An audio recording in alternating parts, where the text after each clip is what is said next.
Acharya Shankara said in Drg Drsy Viveka 8, ahaṁkārasya tādātmyam cicchāyā-deha-sākşibhiḥ sahajam karmajam bhranti-janyam trividham kramāt. The identification of ego with reflected consciousness, the body and the intellect are of three kinds: natural, born of past actions, and born of ignorance, respectively. By thinking of any object, I becomes of the nature of that object. This is called identification.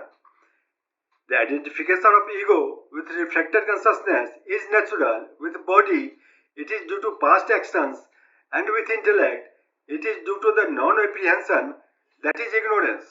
Consciousness is eternal and omnipresent. Ego manifests itself under the influence of this reflection. Hence, there is a natural identification of ego with reflected consciousness. Sunlight cannot help but be reflected in a pool of water. This natural identification is called knowledge. Atmbodh verse 25 says, existence consciousness aspect of the self and modification of intellect having been combined due to indiscrimination arises the notion I know. And verse 26 says, self has no modification and the intellect has no consciousness. The individual, having thought himself limited, deludes himself in thinking, I am the knower, I am the perceiver.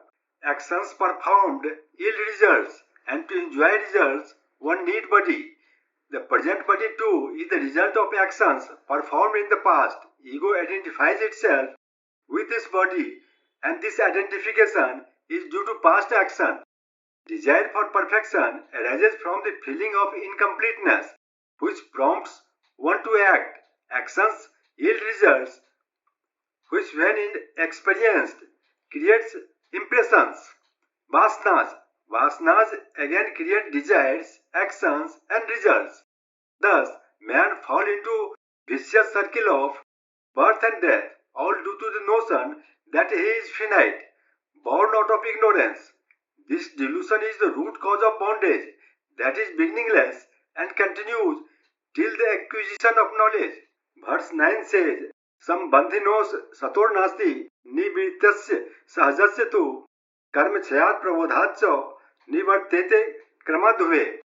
The natural identification between the mutually related ego and the reflected consciousness cannot be annihilated, but the other two, arising out of karmas and delusion, are eliminated with the exhausting of karma and acquisition of knowledge respectively. When we understand that various identifications of ego are the cause of bondage, we become anxious to end them.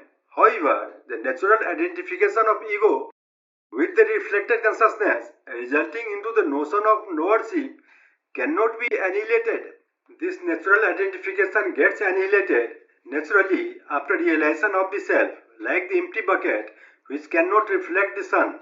The body is born as a result of past karmas and lasts till such results are exhausted. Karma account is not closed with the end of one body. Effects of karma get suspended temporarily during the deep sleep and after death up to the rebirth. To exhaust results of karma, one takes up another body where he consumes some old karmas and creates some new ones. In this way, he revolves in the circle of birth and death. All karmas, without exception, end in the knowledge, as said in Gita 4:33, Sarvam karma akhilam partha jnane parisamapite. The infinite self, identified with the limited ego, is individual jiva. The notion of finitude is due to ignorance and removed only by the knowledge, not action. The knowledge of rope alone removes the snake notion, not by hitting it with a stick. Panchdasi says, Avichar krito bandha vicharene nivardate. Lack of discrimination brought us to bondage, and proper inquiry alone will liberate us. Ken Upanishad 2:5 says, Is chet vedit satyam asti, no chet vedin mati vinasta, bhutesu bhutesu vichitra dhira, petastama lokad amrita bhavanti. If he knows that Brahman here while living, then it is good. But if he has not, then there is a great destruction. Having realized that non-dual self in all beings, one becomes immortal.